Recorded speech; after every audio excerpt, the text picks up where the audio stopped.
But I'm okay with waking up at like 4 a.m. or 5 a.m. on shoot days. It doesn't bother me. Lacrosse smarts is kind of like you can pull from different sports. You can pull something from basketball, from volleyball to understand the sport. And then my senior year, they were like, we're going to produce this feature-length film, and we want you to be the assistant director. I just want to help those creative directors bring their vision to life. Like I'm telling you, I know that I'm supposed to be in this position because I can be on set a 15-hour day, and by the end of the day, I'm full of energy. Welcome to the Take 148 podcast, produced by 148 Films.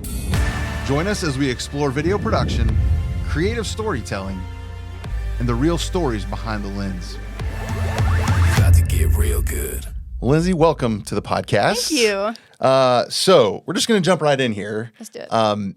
If you've listened to the podcast before, you might know that we do some pre-production research on our guests, just like we would do pre-production research in the world we work in.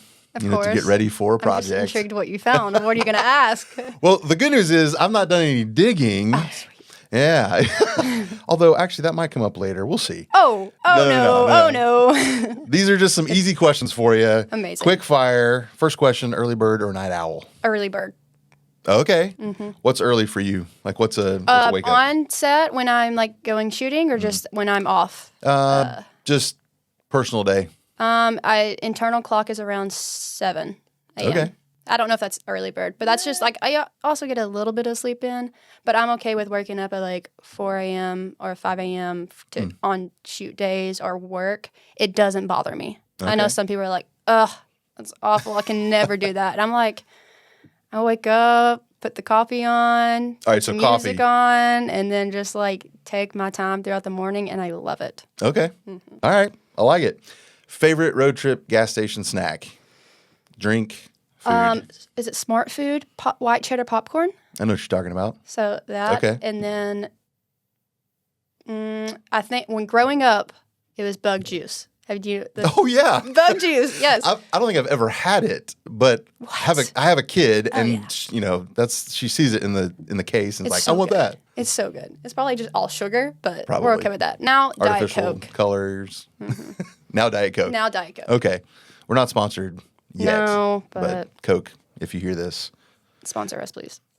Movie that you never get tired of rewatching. Oh, maybe. I'm trying to think of anything I've watched recently. And I think I would have to say Sandlot 2. It has to be the second one. Everyone loves the first one, but I have a soft spot in my heart for Sandlot 2. What? Why is it Sandlot 2 and not 1? I don't even know. That, I'm not sure I knew there was a 2. Because it's Benny Rodriguez in the second one, right? Oh, is it? I think so. Okay. I don't know. I think. He was. No, he was in the first one. I know he was in the first one. It's so funny that I said this is my like recurring one, and I can't think about it because it's the one that you just put on and you can watch all the way through, but you don't recall anything about it. I gotcha. But Sandlot 2. Okay. I heard Sandlot referenced recently on a podcast. Somebody like just referenced the movie as just a wholesome all-American representation that's exactly what it is. Yeah. It's great. There's a little bit of like small drama, but there's no like heart-wrenching like turn of events. It's kind of like, that's rude. And then at the end, everyone's happy. Yep. It turns out great. And it's got America's pastime at its core. Exactly. So. And just thinking of the summer and the heat, because I don't do cold. Again, this is Yep. It's January here, and it's awful cold. And I'm just like, can I go to Florida or like somewhere in like the Keys, like to just warm up, please? Yeah. I hear you. All right, last question. You have a completely free Saturday. Mm-hmm. What are you doing? Completely free. Anything, not outdoors, but like athletic, move my body activities, whether it's like, I don't know, friends are like, let's go play volleyball, let's do it, let's play soccer, let's go for a walk, let's go around the river walk. I think rock climbing. Started doing rock climbing. Okay. I think at one point I did have a free Saturday, and I just decided to walk like a half marathon on the river walk, starting like downtown, just like going up through like Amnicola. Okay. And just walked that because I just want to be outdoors. Yeah. In the summer. Little note there, in the summer. I have to. Not when it's, what is it, like 20, 5 degrees right now. I guess it's here in 27, January. which is not any better than 25. But Yeah, at least the sun's out. It is a different story when the sun's out or when the sun's not out True. and it's windy. Oh, yesterday was windy. It was awful. Yeah, if you're listening to this and you live in colder climates, it just sounds like we're complaining, and we are. Oh, we live I in the 100% South. will complain. I'll take pride in it. I Yeah, hate right? it. Like, why? Now, come July, we'll be complaining about the humidity. I don't know. But yeah, okay, all right. I'll One take of us, it. One one of us will be complaining about the humidity. But Oh my goodness, that's awesome. So, tell me about rock climbing because you just got into it pretty recently. oh yeah, I Okay. think I've went a couple times like 5 years ago. But my friend was like, "You want to go?" And I'm like, "Sure." And it's different muscles that I've used that I haven't used in like a long time, and I know I can do it. But my muscles are like, not yet. You're like, they're like tired. And I have a friend, she's like, you got it. You got it. Totally. And I'm like, my arm is just stuck because my muscles just like tense. And I'm like, let go, but it won't let go. That's funny. Right? You're telling your body to do something. It's like, Yeah. nope. And she's like, just stand up. And I'm like, listen, these legs aren't moving. My brain is saying, just stand. And there's just nothing's happening. So it's like a full body workout. Oh, yeah. Plus, you said muscles that you're not used to using to. because you grew up playing sports, right? I did. So basketball, Volleyball, and then collegiate lacrosse. That's right. Now, tell me the story again because we talked about this, but lacrosse was not in the picture for what your even for high school, Even for right? high school. Yeah, no, I've only played volleyball and basketball from middle school into high school. And I knew I wanted to do a collegiate sport, mostly because my sister never thought, sorry, Nikki, but I remember this story vividly. I was like, I can be a collegiate athlete. And she was like, no way. And I was like, well, okay, thanks for the support. But then I was determined to be a collegiate athlete. Okay. But I wasn't good enough at volleyball or basketball to become a like D2 athlete. I'm okay with. There's some things you just got to count your losses and be like, yep, not for me. That was fun first season. Exactly. And then I started at Lee University, and this was their second year as the program for lacrosse, women's lacrosse. And they were like, we just need bodies. And I'm like, hey, I'm athletic, I'm a body, and I'm willing to learn. And so I tried out, and this is how you know I'm very committed to trying out. I don't do needles, I don't do blood, I don't do gore. And they were like, since this is a NCAA sport, you have to do the blood work. And that means like drawing the blood, doing the needles. And I was like, oh, no. And this was just to try out. This wasn't going to be like, hey, you're on the team if you do this. This is literally like you have to do it just for a chance to be on the team. And I was like, you know what? We're doing it. Go do it. And it was so funny. She was like, sweetheart, you can breathe during this. You can. And I'm like, I know I can. I just can't. Just do it. And so tried out. And they were like, if you're willing to stick with it, we're willing to have you on and teach you more. Because it's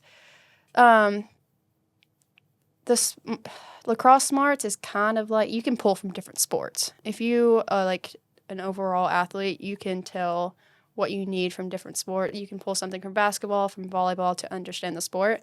I had that knowledge. So they just had to teach me the skill because that's a whole different like skill set. Yes, stick work and passing a ball in the air to a tiny little... I ended up being goalie at one point too. Really? Yeah. I was actually really good at goalie and I was like, I should have started that sooner. Okay. You had no fear of having this ball launched at you at No, I had so whatever many crazy bruises on. speeds. Nope. I think in the first game that I had, I lost a contact. And so if you don't know me, I'm blind. Like, I can't see. And so I lost it. And they're like, you still want to do this? And I'm like, yeah, I'm just going to, I'll track it a little bit. And then if I find it, I find it. And so I think I did decent. Wow. So I played for 3 years. What do you what other sport do you equate lacrosse to that you have experience with? Like, how'd you make that connection? Not that I have experience with, but I like watch. It's just like soccer and hockey in the air. Yeah, makes sense. And so Big field like soccer. Mm-hmm. Stick control Like hockey. like hockey. And then some defensive moves. There's like basketball too. That's true because it's pretty physical. It is physical. It's technically a non-contact sport too. Technically. Male is contact. Female is technically non-contact.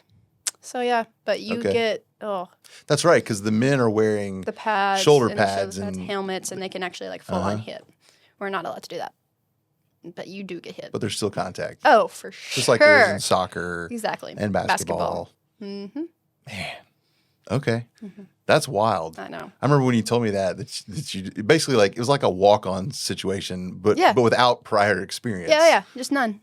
That's wild. I'm willing to try any new thing. I'm so willing to do it. That's a fun story. And I live by the philosophy of life, and I've done it for, I think, all my life, and I still do it. Fake it till you make it. Fake it till you make it. You'll learn it. You'll pick up. Sure. Just have that confidence. Yep. And you'll do great. There's plenty of truth in that statement. Mm-hmm. You know, people, some people will criticize the statement, but I think there's a lot of truth in it because everyone starts somewhere, and everyone starts with no prior experience. Exactly. And you just got to teach me. Be bold. Exactly. And try something new. Mm-hmm. I love it. All right, so that's going to perfectly transition to the rest of our conversation because you and I have not talked about where your passion for the production world started. So walk me through how that all began. So I'm still in this college time frame of when that happened is, well, I guess it was high school where I knew I wanted to go to college. I had the opportunity to, but my parents were like, what are you going to do? And they joked around all the time that I watch TV too much. They were like, you watch too much TV because the commercials would come on, and they were like, I was quoting the commercials. They were like, okay, you need to stop. And I'm like, what do you mean? And so they would literally talk about it so much that I was like insecure about it. And I was like, maybe I do watch TV too much. And then I learned that I loved the behind the scenes of, especially for TV shows that are just fake. Sorry if you did not know that. TV shows, movies, anything you see is just fake. It's all created from our minds and put together. And I thought it was cool that so many people come together to create something that if you didn't realize it was fake, you would thought would be true. Like, we literally go through a whole storyline. And so that captured my attention. And then that's when I decided to go into film for college. And just at that time is when Lee University had a film minor. So I was like, you know what? Let's go to Lee University. I fell in love with the campus when I visited my brother because he went there for a year. And then I am a Christian, so I loved like that Christ-like aspect and having to integrate him in like our everyday lives. And so fell in love with that. And so I was like, this is it. But then I started lacrosse. Mm-hmm. And so that pulled away from like me actually getting into like all of my work. Cause you know, like they're like, oh, work on projects with like your fellow students. Like it's not a classroom style degree course. Yeah, no. It's very much hands-on after hours. Exactly. Yep. And so I was working too much with lacrosse that I didn't really have time to step into that. And so I pulled away a little bit until my senior year, and then I locked in, and that's when I was like, oh, this is what I love. And so it took a few years to realize that. I knew it was there from the beginning, but I had a rocky like in between, and then got there in the end. So did you have any courses or professors that really kind of inspired you? That were like catalysts that really kind of pushed that forward? Oh, yes. Beecher and Fisher, they were both my film professors. It was funny. I was on Beecher's set for the University of Kentucky last March for a short film that they did. And then I was on a short for Fisher 2 weeks ago for a short for his project. And so it's cool coming back and being able to assistant direct both of their projects when I'm out of college because they were the ones to trust me to actually put me in this assistant director position. Because like I said, I focused on lacrosse all those like 3 years. And then my senior year, they were like, we're going to produce this feature-length film, and we want you to be the assistant director. And I was like, me? Wow. Because I remember the conversation Beecher had with me, and they were like, seemed like you'd fit perfectly in this position. And that's when I took it till I made it, and I was like, yes. Did I know what I was doing? No. And I'm sure they understood to a degree that you were just passionate and willing to give it a go and make it work. Oh, yes. And so we did that my last semester there. And it's because we did it like every weekend and like a month. And then like spring break came. And then we just did like 5 days on and just did night shoots. And I feel like that's when I really loved it. It was because that's the first project that we had like actual roles like designated to each student. Whereas like when you do those student films or class projects, you are like, oh, I'll be a director, but I'll also DP. I'll do this as well. Oh, I'll handle that. But this one they made sure to make it seem like a proper set where everyone has their designated roles and you don't cross. And then that's when I'm like, oh, this is how it's supposed to be. I'm like, I like this. I like this. And so that's very cool. So explain to the listener, the viewer, like what responsibilities does an assistant director have? I know it probably varies based on the production, but kind of give everybody an overview of what that AD position looks like. My number one is safety. Safety 1,000%, because I know a lot of people think AD's schedule, timing, schedule. And it is in a sense, but one thing I don't want to happen on my end, because I care for everyone on set, and maybe that's just me as a person, is anything happening. I know there's like a C-stand and there's nothing on it, or like there's something so small, and I'm like, can we get a sandbag on it? And the grips are like, it's not going anywhere. I'm like, I trust you. I know that you're doing your job, but like, it's the last thing I need, or like a wire's going across, and I'm like, let's tape that down. And they're like, we're good. And I'm like, gaff is cheap. Medical bills are not. A whole lot more. And delays in production schedules. Exactly. And I haven't had to deal with that yet, so I don't want to start. I do not want to start. So my number one priority is safety, and then of course next is scheduling and timing, because you do want to be productive and constantly go, but you don't want to overwork your crew. So like figuring out which like the happy medium. The happy medium, but also like timing wise, sometimes you do have to crank it out, and and like you're like, hey, let's get on this. And so I know a lot of other people say it's like we're the bad person on set because like we have to get on to people.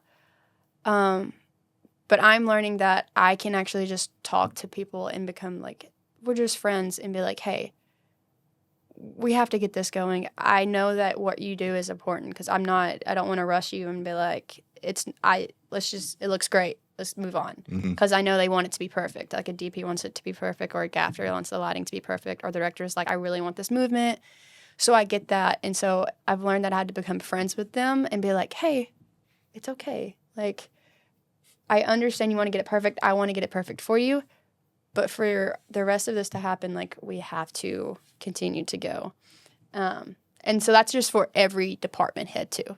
Those were just the two examples that I chose to state. Yeah. Well, and I'm trying to think back to my first experience on set with you, and I'm pretty sure that you were an AD.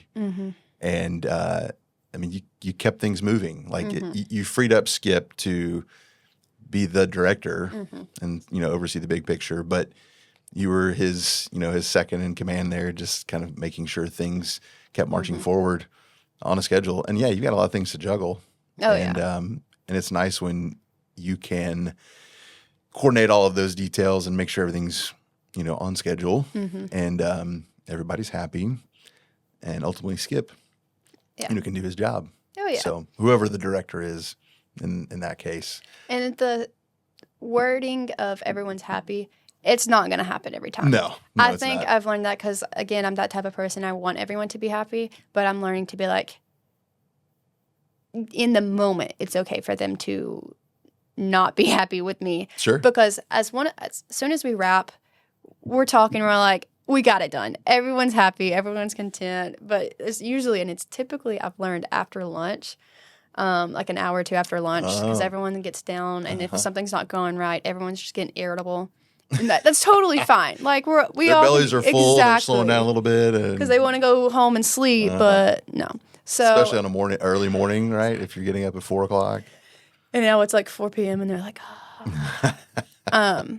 but by the end of the day, we're all happy. We know that it was just to get the job done, and as long as everyone knows that, it's all good. So have you learned any major lessons on set as an assistant director? Things that maybe in the classroom or conceptually were one thing, and then you showed up and like, oh, this is different. The timing for prep to get a shot off. Because I feel like in a classroom or like when you just talk about it for prep, they're like, everyone's like, how much time do you need? And it's just like, okay, I need this allotted amount of time. And yes, you do need that, but then every department needs that. And sometimes you need to know, like, if you can put a stand-in, so to make lightings a lot of time to go faster, can that happen around the same time as vanities, as hair and makeup at the same time? Or do they need that certain talent in shot so they can do the movement, go through a rehearsal or anything? So trying to navigate all of that to get it done, to allow each department to have the time that they need to get it the way that they want, but also to use the most of your time and not just be sitting around waiting for something to get done. Sure. It's a lot. It is a lot. There's a lot of moving pieces. Oh, yeah. And few people on set have the big picture. By design, they're not supposed to necessarily see the big picture. So, and that's hard because There's a lot of everyone wants trust. to like come to you as well and like ask. And for me, I'm like, you just got to trust me. And like I know that's a hard thing too, because I'm not going to just tell someone they don't like information they don't need to know, especially if they come and ask. So I kind of feel bad because I'm like, I'm not going to answer that question because like, why do you need to know that question? sure. But also I'm like, again, it just sometimes I just want to be like, oh, here's the answer. So a lot of times I've learned to be like, I can't answer that right now. And then like 10 minutes later, I'll be like, hey, this is why. And I go back, and if it already happened, I was like, I did it. I answered this way because I needed this and this and this to happen. And they're like, oh, I understand. I see that. So it's navigating in that of that as well. It's like, I got you. I got you. Trust me. You can trust. All right. So you shared with me kind of one of those first big aha moments when you were on set with some of your professors. Do you remember just like the first big on-set moment beyond those where it was like, oh, you know, this is real? Like, because I know you're a contractor, you do work, you know, with our team at 148 Films, you do work with other production companies. You know, do you recall a moment early in your career where you're on set and you're like, oh, you know, kind of taking everything in, going, this is big, this is real? I would say, and it's funny, this is when I love to promote to just be on set, no matter in what capacity, is I think I was just a PA on another production set. Which is, a PA is? for those that don't Producer's know. assistant. Okay. Production's assistant. You're the runner. You go do anything that's needed. And it might not be anything with camera or lighting. It might just be anything that just will make everyone else's life easier on set. Because that's what it's all about. Because if they're happy, they're going to do their best work. They're going to have a good time. And that's going to roll into the next person, into the next person. So it really does start from the bottom. Starts from the top and from the bottom and kind of just like meets in the middle. Yep. That's why I'm like, just keep me on set. I'll help out as long as everyone's content and happy. I count that as a good day of work. Sure. And I don't think I have one specific project that we were on. Actually, no. There's this one.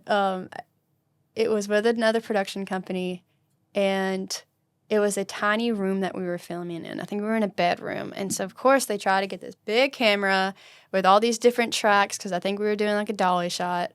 And this was like my first real set with like a crew of like 35, 40, Oh, wow. I believe. And In a tiny bedroom. In a tiny bedroom. Not all of us. Sure. And I was just a PA, and I had the first AD. They were like, and this is my first time on walkie.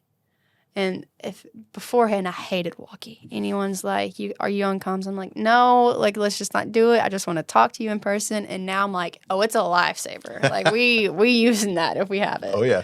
But I couldn't hear anything. And he was like, okay, I have to be back here. Can you be in the room in a corner, tell the talent what I'm telling them to do? Because the director's talking to him. So he's talking to me through walkie to tell talent.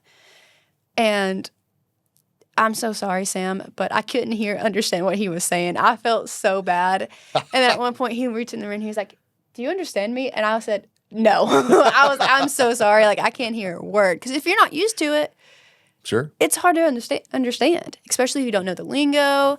And so I was just like, okay. And so that was one of my, like, oh, this is real. Like, I'm going to have to step it up a bit. There's no faking it till you make it, right? Yeah, that one. I can't fake it because I don't know what you said. Exactly. And so I don't know if that was an aha moment, but that was definitely this is something more than just a group project or a class project. All right, so you talked about lingo on set. Obviously, there's like industry terms for all kinds of things. Everything. Are you finding that there's unique terminology based on the crews you're working with, or do you find things to be pretty standard? Like what are you learning that's different from set to set? Pretty standard. Yep. I will say, but on production side, like if you get me on grip side, I'm trying to get in as a grip too because I just want to learn. Sure. And so everyone's like, "Do you want to be like G&E department?" I'm like, "If you give me the opportunity, I will say yes." So if you have a project coming up, help me out. Well, that ultimately helps with your AD position too, exactly. right? The more you know, the better you can. Because you understand how, like, if they need to put up any lighting or flag something, you know the components and what each individual component, how much time that takes to put together. Right. And that allows your grip time, your gaffer time to light how he wants it and to confirm with the DP. It's exactly how they expected the lighting to be. And that's just one side. Whole different aspect for camera department as well. Yep. I think camera department's one department. I'm like, y'all got it. That's you. I'll stay back here. I'll even do audio. You just camera department, all you. I feel like on production side, the lingo's the same. But I'm assuming it's the same with G&E. Whenever you're on different projects, it's pretty similar. Of course, there's one or two that are like, you call it something different, but it means the same. So you just got to be like, what is that? And you're like, oh, that's that. And so you can fluctuate your wording, but it's in general the same thing. So. Yeah. Once you figure out the lingo, yeah, the right terminology to use with the team. Yeah, and that's one thing I'm starting to tell my PAs because I'm starting to step in the role of production coordinator or AD. And once I know if they're green and you to set, I'm always like, ask the questions. You're not going to know. And so it is okay to ask the questions. Now, if you keep asking me the same questions, then we have a problem. But I know from the first initial day, everyone's going to have questions. Here's and your study guide. Here's your vocab words. There will be a test at the end of the week. I probably should do that, honestly. Just print out a little template or pamphlet and be like, here, there you go. Flashcards. Yeah. When you got a free minute, study Last thing I need is PA. So they're going to say something. We're going to be filming, and then some lingo is going to be said, and PA is going to be flipping through it, making noise. And I'm like, okay, not now. Wrong time. That's great. All right, talk to me about team, because you've got experience on teams as an athlete. What do you think is the difference maker in a successful team and one? Communication. I think in anything in life, not just teams or in work, because I think there is a line of over communication.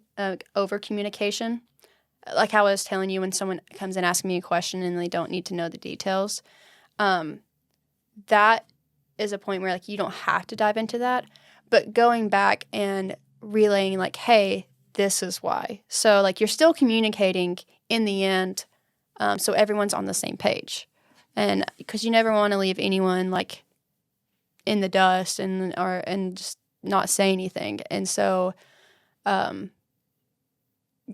and I actually can attest to that, to a recent project, because I had to step up in a different position. And so I didn't have to do, in the role that I had, I didn't have to do a lot of prep work. I had to do different prep work. And then day of, I switched roles, and I didn't have any prep because the position I was in, I didn't need the same information. I needed more information. And so we got through it because I was just constantly communicating with both the directors and the DP. It was like, hey, this is what this says. I'm like unaware. Like, can you walk me through it? And they like walked me through it. And I'm like, I got you. I understand. Let's roll with it. And then we continued to go. And we actually, I think we broke exactly when we needed to be. And so I think that goes to prove, like, you always want prep. Always want prep. But like, if you don't have the chance to have it, if you just have that communication, then it won't go perfectly, but I feel like it would go smoothly. Mm-hmm. As far as prep's concerned, you were just talking about prep. Like, if you threw a percentage at the production process, how much weight do you put on everything that happens before the first scene gets shot? Oh my gosh, there was actually a chart I remember seeing in college. What stinks is a more majority of the chart is also just post, because post takes so much work. I think it was, and they were about even. I think prep and post, I think post was a little bit bigger. So whatever this math is, I should know math, but I don't. If that's like 40% post, 30% prep. That's 70. No, let's do 45, 35, 20. That's math. That's 45 right? And 35? Yeah. Is that's 80. 20. Yep. That's 20% math. production. 100%. There you go. I got it. I got it. My coffee is in the system but hasn't kicked in. Oh, I have 3 cups already. So, again, early bird. Just have my coffee, listen to music, get ready. So you're putting, we're calling it 35% on the front end, pre-production. Yeah, I'm just throwing it out there. Yeah. Where most of the project you're saying is on the back end in post, which yes. I can certainly see that. I don't do any post. Like, I love prep, love shooting. Post, out of my hands. I'm like, because you make the handoff and on to the next project. And since so many people are like, okay, what does it look like? Like, what is it now? Especially a lot of talent that come on, and they're like, so what's like the timeline? When can we see this? And I'm like, I have no clue. Yep. I'm like, not my department. Not my department. I'm like, I'm here. I can show you what we're doing today. But I was like, other than that, you'll probably see it before I see it. So what is it about the pre-production that excites you the most? Well, shooting excites me the most. That's fair. Shooting. Yeah. Yep. So second is shooting, leading up to production. I think I love knowledge. I love being the go-to person. And you're talking logistically speaking or creatively speaking, or both? I can have a little bit of creative, but mostly just logistics. Gotcha. Like something like the people, the hard, places, like the gear, physical. Yes. How are we going to do this? And so I love not necessarily having to figure that out. Like, that's the hard work, is like, okay, we need this. You figure it out. I can do it. But mostly when it's settled, that I'm the one that has that information. And again, it's not to keep it from anyone. It's not like, oh, I have all the knowledge and I'm not going to share it with anyone. It's just that I know who I am and I can retain all of it. And that's like what I've said is what I know. And then I can relay that to someone. I hope that makes sense. Yeah, no, it totally makes sense. Because I'm like, I don't want it to seem like I'm trying to keep all that in. I'm definitely not. So on production days, how do you balance maintaining creative vision for the project, but also maintaining a strict schedule?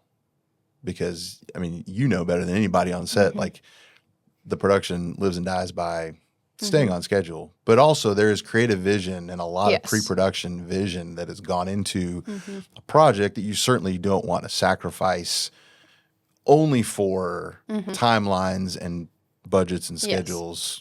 I think, and And this is where a lot of prep comes in. And I think Skip for this word of advice is that knowing the end product. So there have been shots that we've been stuck on, there's been shots that we've been stuck on in production. We're like, this isn't exactly what we want. This could be better. This could be better. And he was like, this is going to be 1 second of a 15-second end product.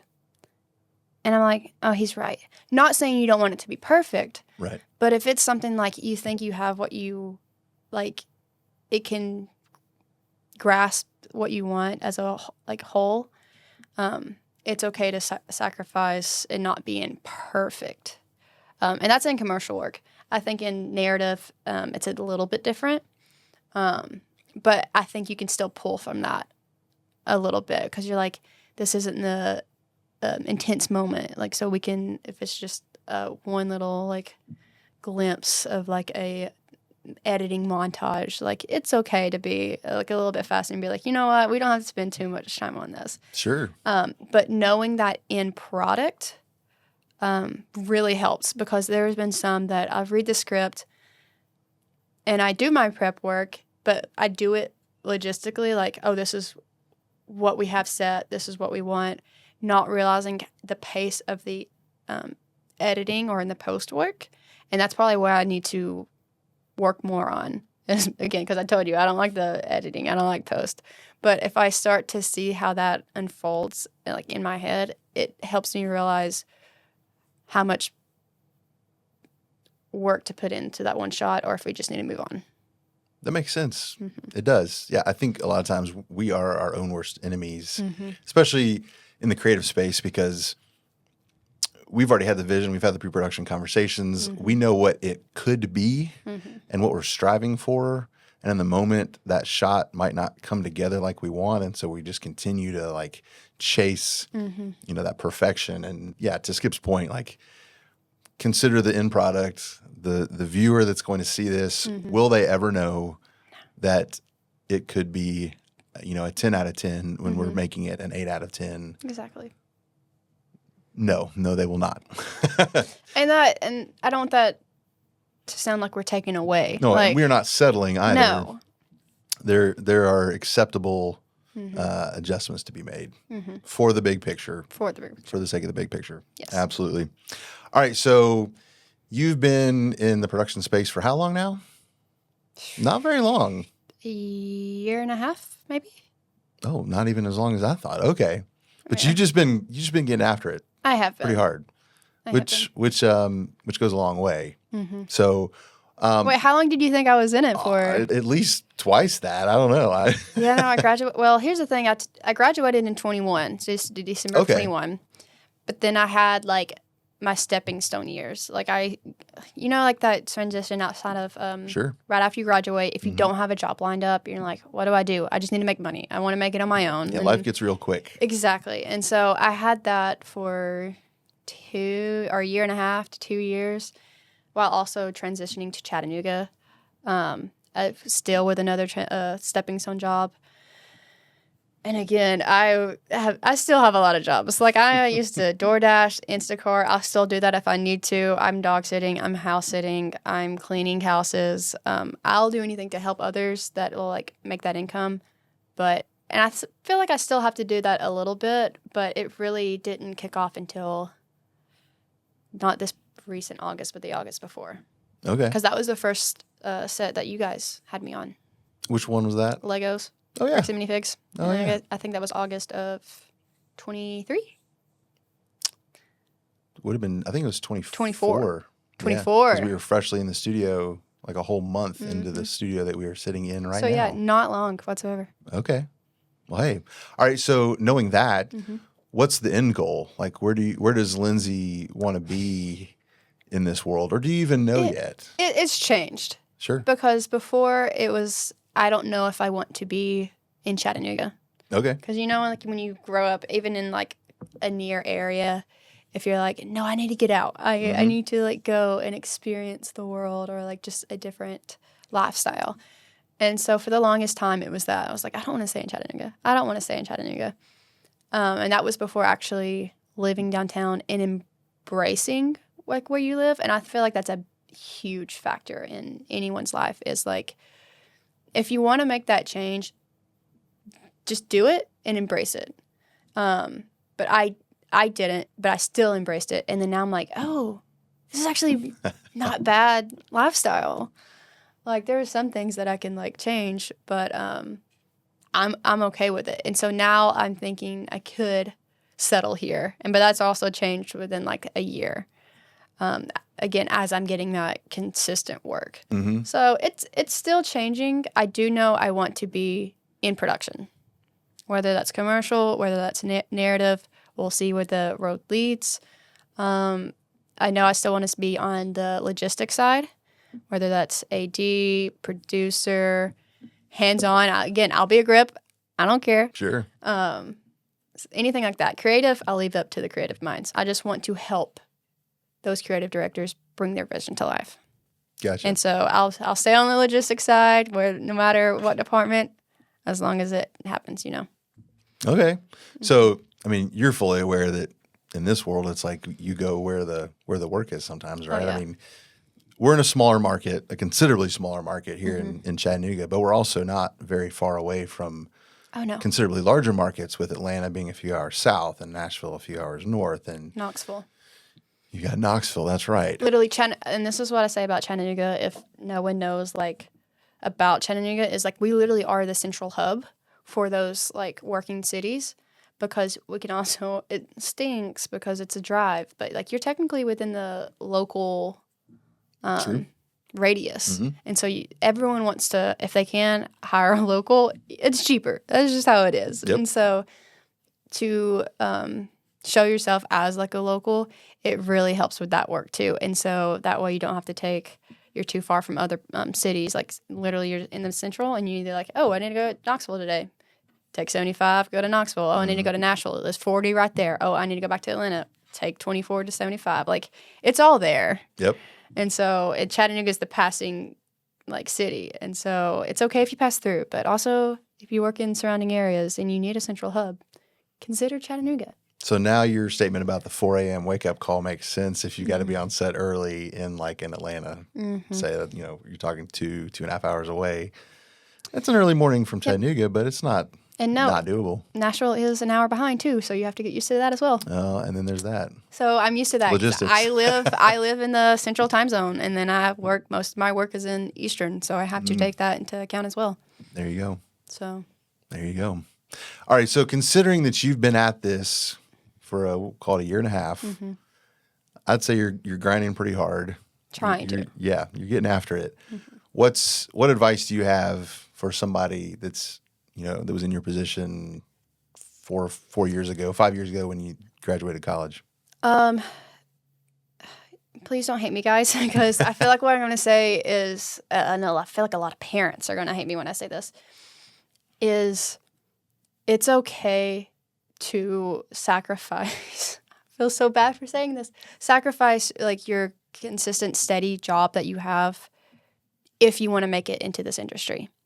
Because this is contract-based, project-to-project based. It's not a lot of people are in full-time positions in this line of work. If you are, you got it made. I'm trying to get like you. I'm trying. It might not happen. So right now, since I'm project-to-project, it's like you might have to sacrifice sometimes at a different work to get in, but you just need to get in. And yes, it's great working with people that you know, but don't make that your main source. You need to have connections with everyone as well.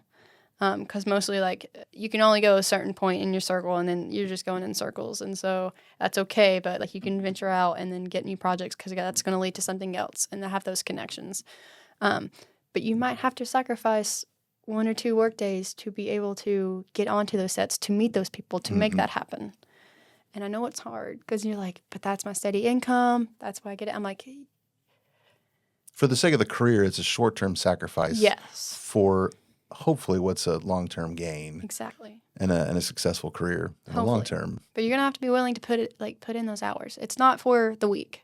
Don't get me wrong. You can love the energy of shoot days, but you're gonna have to actually not just enjoy it. You're gonna have to thrive in it. because there's a difference. You can enjoy it, but then it exhausts you. That's a whole different story. Like I'm telling you, I know that I'm supposed to be in this position because I can be on set a 15-hour day, and by the end of the day, I'm full of energy. I can go out and meet friends, and they're like, how do you have the energy out of all of us? I'm like, I don't know. This is just like where I'm supposed to be. Yeah. And so. Well, that's huge because you're finding fulfillment. And you know exactly where you're supposed to be. So that's huge. Any exciting projects on the horizon? Anything that you're working on that you've been pulled into coming up that you can talk about? Not at the moment. I just know projects are happening. I know some are coming in. Since I'm, like I said, I am able to like not have that steady income job. I'm very the go-to person for last minute. Because, again, I'll fake it till I make it. I'll roll with the punches. And so I feel like that's my like bread and butter. And so I feel like everyone else knows that. And so they're like, hey, we have this project. Do you want to come help with? And I'm like, yeah. And so I know it's not for everyone. Be here tomorrow morning. And I will say yes. And I will say yes. We are in California. Yes. You paying for my plane ticket? You paying for my travel? Hey. And stay? Right. If the price is right. Exactly. Heck, even if they don't pay for stay, I might still do it. I'll find a place to stay. Hey. Just pay for travel, and then I'll get there. For sure. All right. So if people want to connect with you, where can they find you on the socials? I'm an old soul. I feel like everyone my age. You mean Facebook? Yeah. I'm Facebook. Okay. Like, everyone's like, what's your Instagram? Exactly what you meant. Everyone on set's like, what's your Instagram? My Instagram is out there. It's, oh, shoot, what is it? Glass_Lindsay. So GLASS_LINDSEY. Try that, but I really am just Facebook. We'll put the right links in the show notes here. Thank you. They'll get them there. Thank you. Other than that, it's literally just like a text, and I'm like, I don't want my number out there. I ain't doing that. No. We'll leave that off. Yeah. Well, Lindsay, thanks for coming by. Thank you for having me. It was great. I learned a lot. I appreciate the insight, and always love working with you. I love working with you guys and having me on. It's always a great community. And so I love to come around and just talk to you guys and just joke around. I feel like we just have that connection, and I always appreciate it. So anytime you need me, please let me know.